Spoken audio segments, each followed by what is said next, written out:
একবারও কেউ চিন্তা করছে what M I going to do with this post? কি যে অবস্থা বিশ্বাস করো, এর মতো নার্ভাস আমার লাইফে লাগেনি। একজন বলেন জীবনে সফল হতে হলে বই পড়ো, সময়ের ব্যবহার শেখো। অন্যজন বলেন জীবন এমনই এলোমেলো, সাজানো রুটিন দিয়ে সব চলে না। এই দুই চিন্তার সংঘাতে এখন সরগরম বাংলার সোশ্যাল মিডিয়া।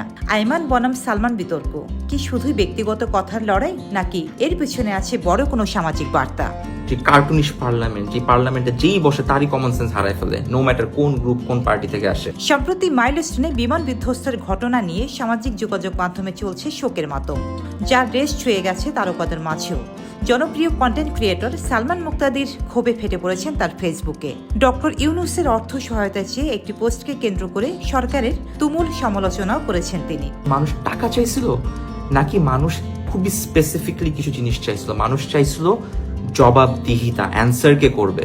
শুধু মাইলস্টোন ট্র্যাজেডি নয়, দেশের যে কোনো প্রয়োজনে কথা বলতে শোনা যায় তাকে। পথে নেমে আন্দোলনেও যোগ দেন তিনি।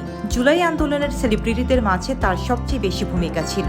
সিঙ্গেল বাবা মা একবারও এই সরকারের বা তার মানুষের কাছে একবারও কি বলছে এখন টাকা লাগবে, আমার মেয়ে মারা গেছে, আমার ছেলে মারা গেছে? অন্যদিকে সময়ের জনপ্রিয় শিক্ষা বিষয়ক প্ল্যাটফর্মের অগ্রদূত আইমান সাদিক সামাজিক যোগাযোগ মাধ্যমে শিক্ষা কার্যক্রম দেখে জনপ্রিয় হয়েছিলেন, কিন্তু দেশের বিভিন্ন দুর্যোগের সময় তার ভূমিকা নিয়ে প্রশ্ন উঠছে।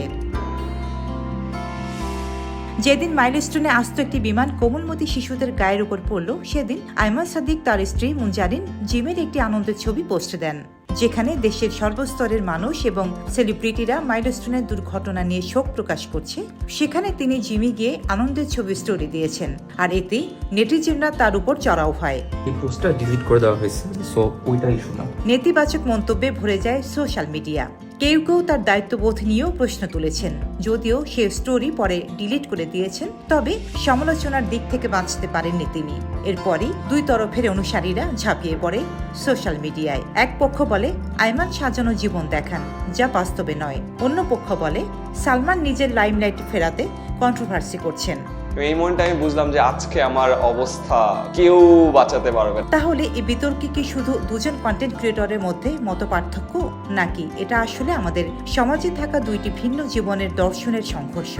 একদিকে আইমানের মতো নিজেকে প্রতিদিন একটু একটু করে গড়ে তোলার চর্চা, অন্যদিকে সালমানের মতো জীবনকে যেমন আছে তেমনই মেনে নেওয়া।